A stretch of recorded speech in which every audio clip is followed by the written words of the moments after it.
Hello and welcome back, everyone. So today I want to go over plant patents and plant trademarks. And you can do a big deep dive down this rabbit hole,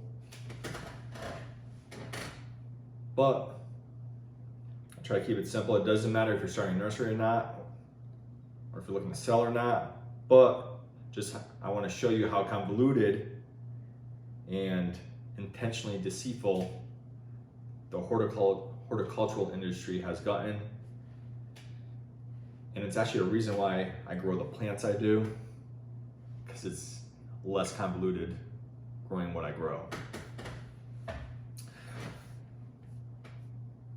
So if you don't know what a patent is, a patent, whether it be for a plant or anything else, is typically good for 20 years. Now, up until about the 50s, plants were getting patented with their real names. So after 20 years, you could take,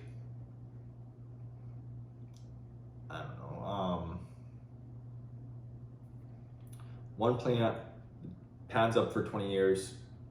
Whoever produced that plant got their money from it, because it is a lot of work, no doubt about that.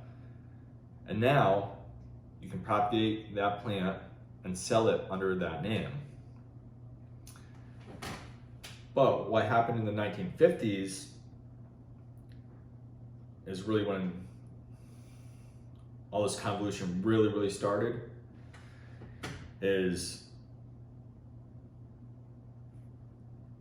you have the patent that expires, but because these companies or even these growers are getting overly greedy, they're not naming the plant correctly. So it's going against what's called the nomenclature code. It's basically how everyone in the world communicates so they understand what this actual plant name is. For example, we all know Rose of Peace, a very popular rose.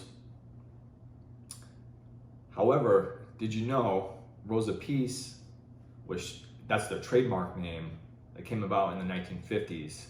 The actual name of Rose of Peace is Madame A. Meliende. That is the actual name of Rose of Peace.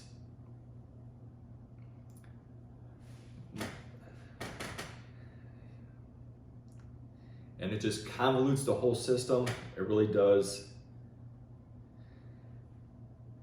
And I have a couple more examples here. I actually had to write them down because there's no way to pronounce them. Now, these are the two official names, patented names of these dahlias. So once this trademark wears out, after, I think you can do it twice, and that's up to 70 years now. The trademark laws changed after the 70s, but these will be these dahlias, official names. And guess what? On their nomenclature code, they have to be easy to understand. They are not. But the names are Deporm Z Pup and Deporm Ziegel. DPORM ZPUP and DPORM ZGL. So if you're looking to sell this plant, keep it, what do you call that plant after the trademark expires? Now, this overarching greed and intentional deceit is hurting the horticultural trade as a whole. Eventually, I can see the Federal Trade Commission coming in and putting a stop to this. It's been 70 years now.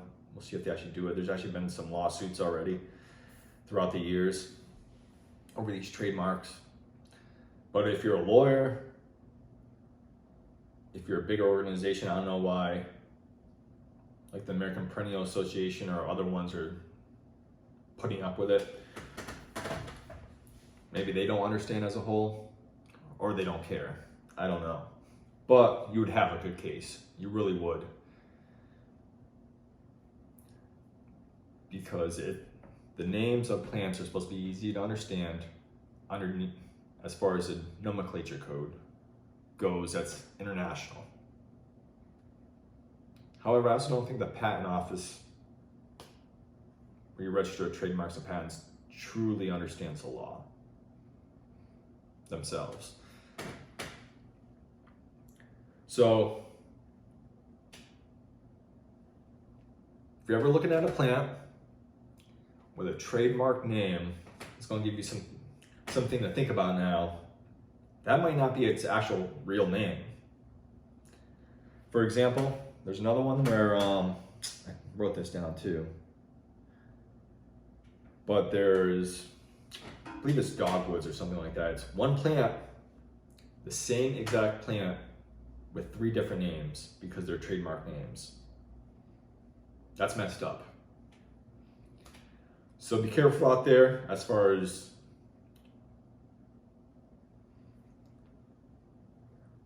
what you're looking at buying. We need to start holding these industry leaders, big conglomerates accountable as a whole, because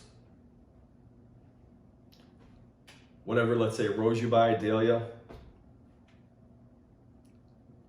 might be like it's dahlia so-and-so, rose so-and-so, and might be dahlia D. Poem Z. Pup is its actual real name.